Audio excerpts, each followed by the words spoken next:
G'day and welcome to another video on Step Heroes. In this video we're focusing on the magic classes, or each of the classes, but the first one we're going to do on magic. Now the reason for the video is it was actually probably one of the most requested, or the requests from the comments below on previous videos, so thank you very much. So I sent an email off to the developers, and they were very kind and very efficiently sent me some of these slide decks and also an Excel spreadsheet to actually drill down a little bit more on each of the classes and the abilities itself. So if this is what you're after, to find out how the classes work and certainly some of their passives and their ultimate abilities, then stay tuned.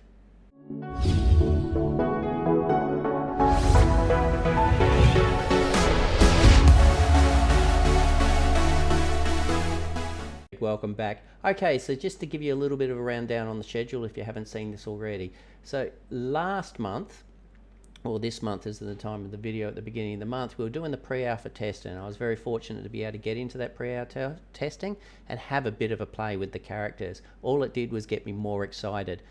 Obviously I put a little bit of gameplay footage up there just to sort of tease you and sort of see what we're looking at, but it was early alpha, so there wasn't a lot of gameplay, but it was enough just to sort of wet the whistle and sort of get excited about the games. So October and November, they're actually now using those opportunities to continue with the game development, obviously get the bugs out of the games, collect the feedback that was actually given in regards to the pre-alpha from all the participants, and go through. Now mid-November is when they're aiming for the game release, so there's still plenty of time, probably another month, but there's certainly, more importantly, plenty of time to potentially get the heroes that you want to jump into the game. So let's jump straight into it. The first thing I just want to certainly cover was the elements associated with it. So not only do we have 5 classes, magic, which we're covering today, a melee, tank,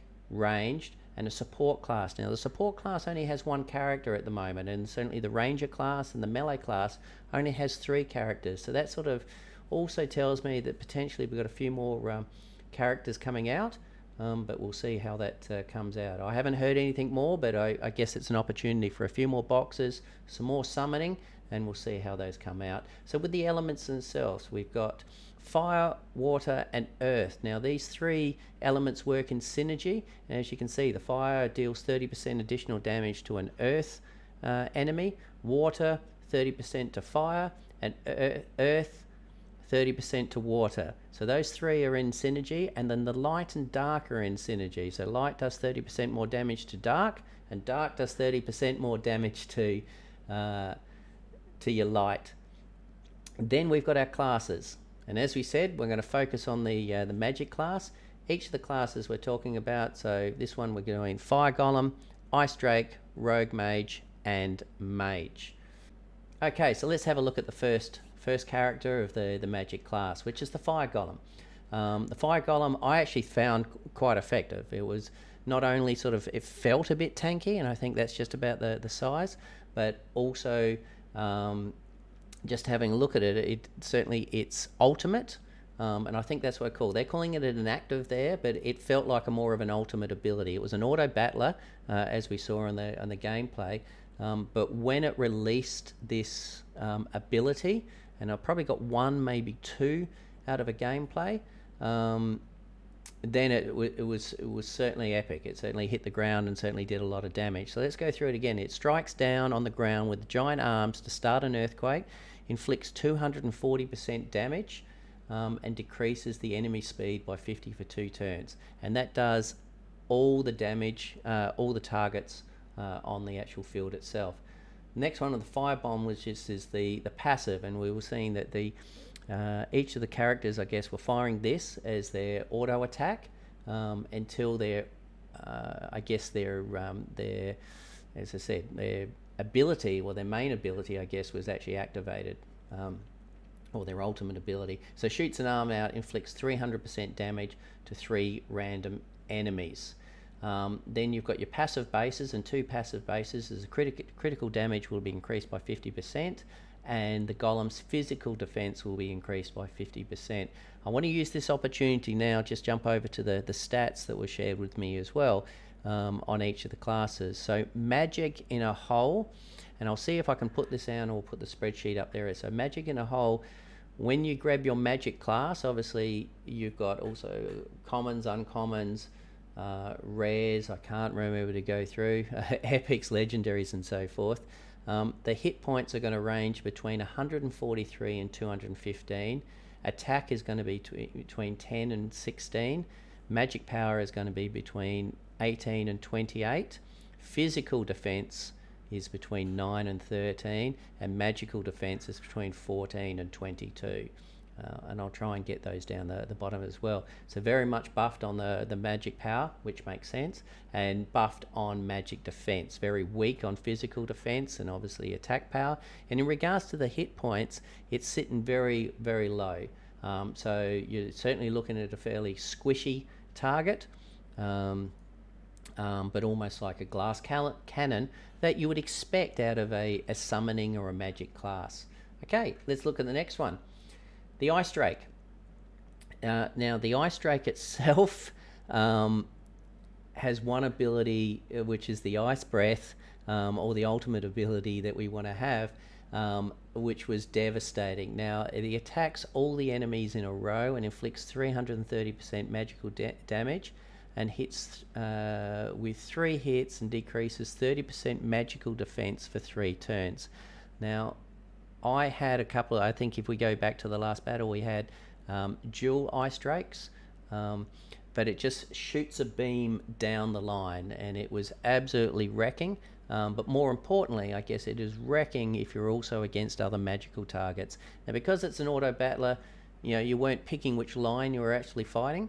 But if it sort of chose a double up line, or you put 2 magic characters in the same line, you'd get absolutely wrecked. So you just need to keep that in mind when you're actually setting up your defenses, or you're setting up your strategy, where you do that as well, just in case the enemy, if during PvP or PvE, has an Ice Drake or someone with a similar ability. Its normal attack, which was attacking the enemy with the lowest magical defense. That's very interesting. Inflicting 260 magical damage and silence the targets for 2 turns. That's fairly awesome. That's fairly awesome. I wish I read this or had access to this prior to the pre-alpha. So in this case here, yeah, it's actually picking, I guess, the enemy with the lowest magical defense, and then going for them as well. So it's going to stay away from other magic types, but certainly with its ultimate, that's where it can actually do some serious damage. Yeah, that's nice. So with a passive on attack, stuns the target for 1 turn with a 20% chance whenever you attack. Not bad. And the water blessing, magic power is increased by 20% based on your roll. Nice, and I liked it. I was very happy with the Ice Drake, and I'd certainly be keen to get one on my field. Next one, the Rogue Mage. Now the Rogue Mage and the Mage, I didn't have access to this data before, so I also struggled to try and work out the abilities and sort of get the difference between them. But now that I can read it, definitely sort of see it. Now with the Rogue Mage itself, shoots a dark cloud to a random enemy, inflicting 400% magical damage. Once again, it's not saying that it's choosing the weakest character or the weakest character with the less magical damage, unlike the Ice Drake. But definitely going Dark Explosion, and that's the ultimate ability. The Dark Explosion, create a Dark Explosion to a random enemy and inflict 230% magical damage, or magic damage, to all enemy nearby. So let me just have a look at this. It is correct, it's damaging all targets. So what I'm reading on the spreadsheet is damaging all targets, so it may actually damage all targets on the map, whereas it's saying the enemy nearby, it may only do something, let's say 1 square from the target that it goes. I don't know. I need to be more clear or test it. Quick move. A skilled rogue is never caught. The rogue's evasion is increased by 15%. There you go. And attacked weak points, passive base. Hands are faster than the eyes of rogues. Critical rogue is increased by 20%. So therefore, you get 20% on top of the roll you get when you actually purchase your characters. Rogue Mage, which is different to the Mage. So the Mage, or the last one we're going to look at, which is the Mage itself.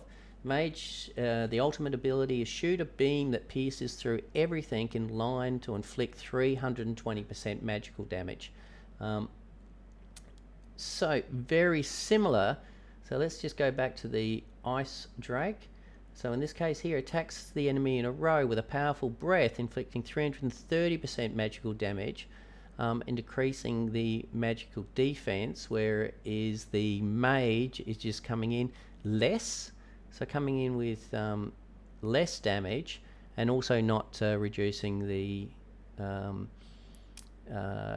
reducing their defense. So it is just a straight up I guess damage. The water magic, throw a magical orb on the enemy with the highest magic power, inflicting 400% magic damage and silencing one turn. So this is actually quite good in the fact that it's actually going to target enemy magic characters and potentially silence them for a turn as well. So not only is it a damage dealer, but also acting as a bit of support as well. I think we actually, for the test, we had an like a legendary on the Mage, but might have had a common on the Rogue Mage. So it was a bit hard to certainly see, but nice. And if I knew that, I would certainly use it as a support character, because this is the general attack. Okay, passive bait, speed increased by 20%, and I assume the speed's about the rotations, and I did find this character was actually it did feel like it was activating more often. And the shadow magic power is increased by 20%, so get a good roll on that, increasing the magic and increasing the actual damage itself. All right, and the last one, placing this one here. I can't believe I forgot Morgan Le Fay, but we'll drop it in there. So Morgan Le Fay itself, so her ultimate ability summons a meteor on a random enemy, inflicting 360 physical damage on the target, and all. Right, let me scroll down and find out what and all means. There you go. And all enemies nearby that target. So it actually damages multiple targets. So this is looking at the spreadsheet because it's not up there on the words. What it doesn't tell me is if there's a reduced damage on the targets around. I can assume that there would be, so 360% physical damage on the actual physical target, and then probably a reduced damage effect on targets around. Still pretty good. Couple of things to sort of note on there. It's probably this first the magic class that's actually doing physical damage and not magical damage. I do know that the physical damage on the magic classes are quite low, so it'll be interesting to see how that works as well. We'll keep reading down as well. The general attack throws a fireball at the enemy, inflicting 330% magical damage. So magical damage and the physical damage for the ultimate. And the passive on attack burns the enemy with 25% chance with each attack. Burn inflicts 30% of the magical power as magical damage every turn for 2 turns. Okay, and out of all the magic characters, it's the first one that's had a dot. So therefore, I mean, I haven't seen any poison. I haven't seen any of the classes that have that, but I could be wrong. But at least we've got a damage and a dot effect for this one, which is a burning. And Claire's intelligent. I don't know who Morgan Le Fay is, but obviously she's... Claire's intelligence will increase her magical power by 25%. That's a massive increase. I think the others have certainly been around 20% for their passive increases.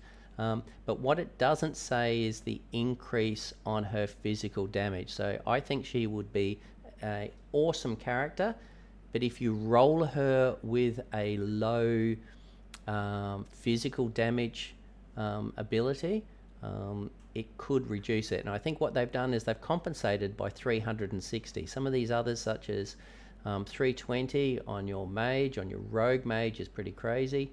330, and that's 330 over a beam, and 240 on a single target.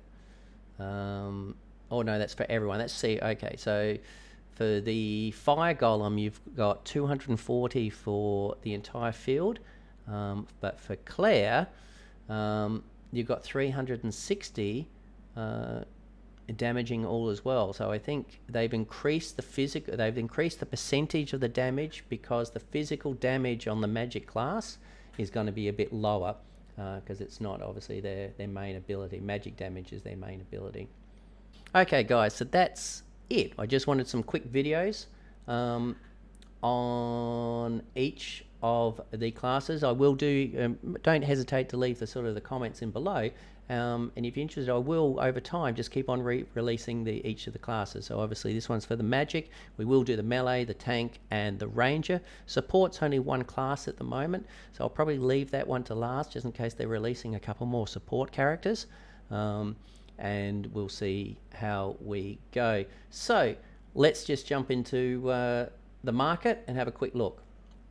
Okay, here we are. We're back into the new market, and if you haven't seen the new market, it is beautiful. Like, it's definitely amazing. I've got to admit, it probably works my computer pretty hard, and I thought I had an upgrade, but the fact that they have all the moving NFTs here, my computer does overtime.